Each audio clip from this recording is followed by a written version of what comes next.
In 1985, Teri Jo Bradish was living at a girls' home in Fremont County. This wasn't a prison, and it wasn't a place for dangerous kids. It was a structured home for teenage girls who were going through difficult situations and who needed stability. A place with routines, rules, chores, and school. And for Teri Jo, one of the best parts of this life was that there were horses.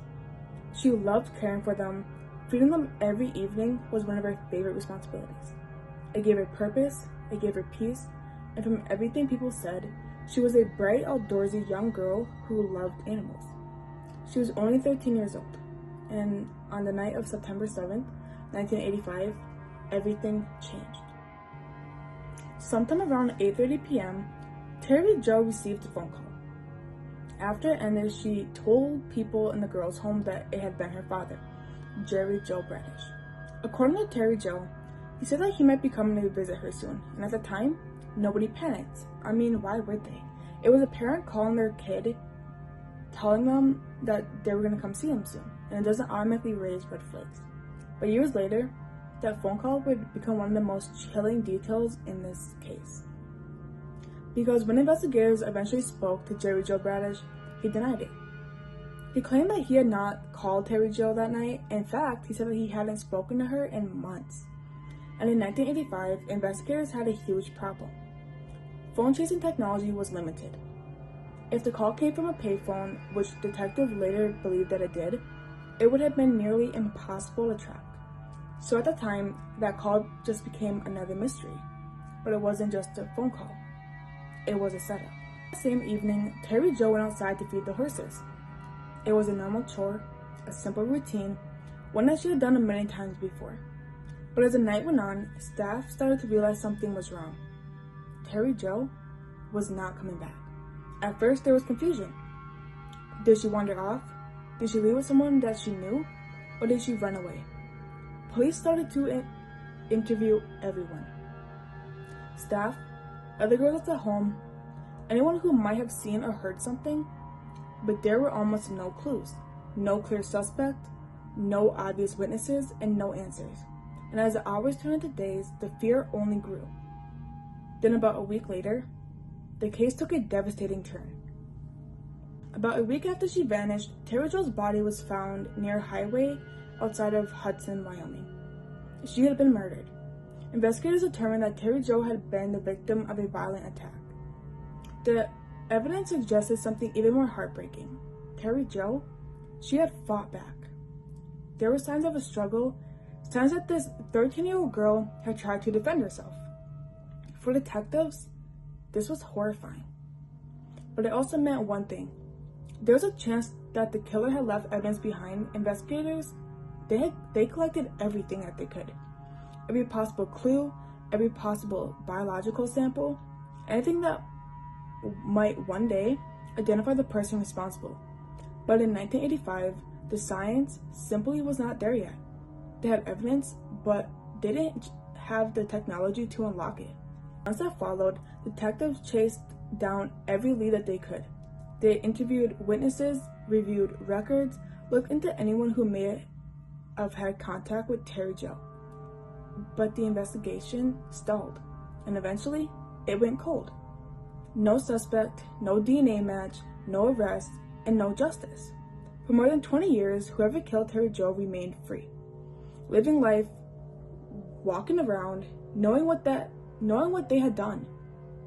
But what this person may have not realized was that the evidence in 1985 had been carefully preserved, and one day, that would change everything. Years later, in the 2000s, evidence in forensic science gave investigators a second chance. Cold case evidence from Teri Jo's murder had been sent out for modern DNA testing. This was the moment detectives had been waiting for. And when the results came back, they were shocking. I mean, the DNA didn't point to a random predator. It didn't suggest a stranger. Instead, the profile indicated that the person responsible was closely related to Teri Jo, possibly a parent. That reveal completely changed the entire case, because suddenly the investigators weren't looking for some unknown outsider anymore, but they were looking for someone inside of her own family. And there was one person they had now that they had to take a closer look at. and that person was her father. By then, Teri Jo Bradish had moved to Texas. Investigators traveled there quietly. They didn't want to tip him off. They didn't want to confront him too soon because they needed proof. So instead, detectives began surveillance. And they waited for an opportunity to collect DNA without his knowledge. Eventually, they got one. They recovered a pair of work gloves he had thrown away in the trash. And these gloves were sent to the crime lab.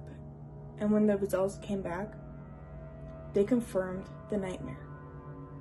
The DNA matched evidence from Teri Jo's murder, and after more than 2 decades, investigators finally knew the truth.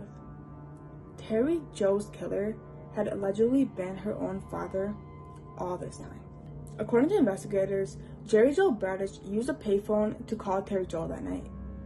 The phone call wasn't innocent, but it was a trap. He convinced her to leave the girl's home to meet him, and because he was her father, she trusted him. This is what makes this case so deeply disturbing, is that this wasn't a child being taken by a stranger in the dark. This was a child being manipulated by someone she should have been safe with. Someone she likely believed that she could trust.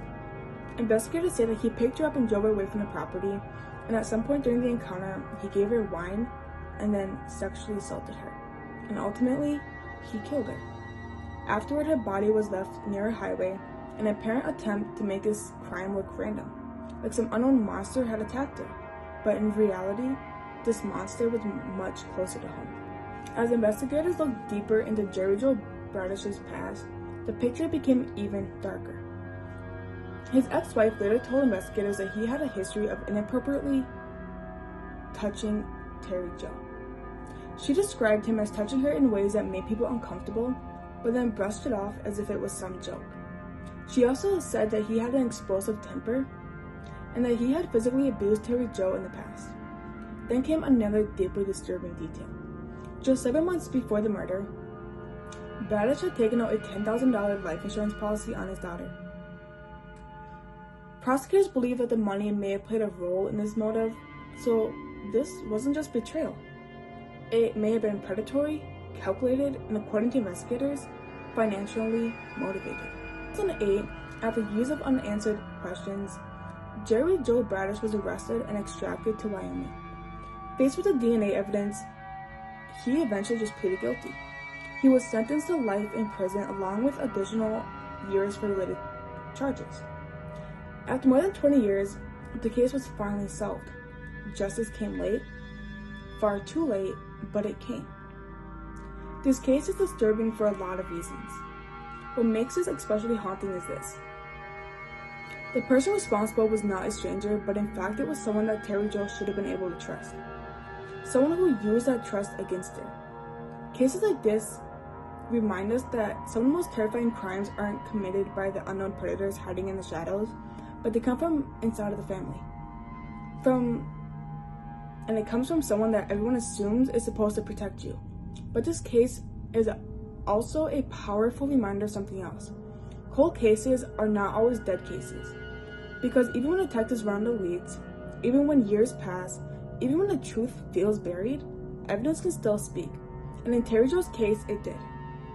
DNA technology gave her a voice after more than 2 decades, and it finally exposed the truth. This case is absolutely heartbreaking, and I'd really like to know what stood out to you the most. Was it the phone call, the fact that DNA pointed to a family member, or the horrifying betrayal at the center of it all? Let me know your thoughts in the comments below. And if there's another video that you'd like for me to cover on a certain case, please let me know and leave that down below as well. Thank you for watching, and I'll see you in the next video.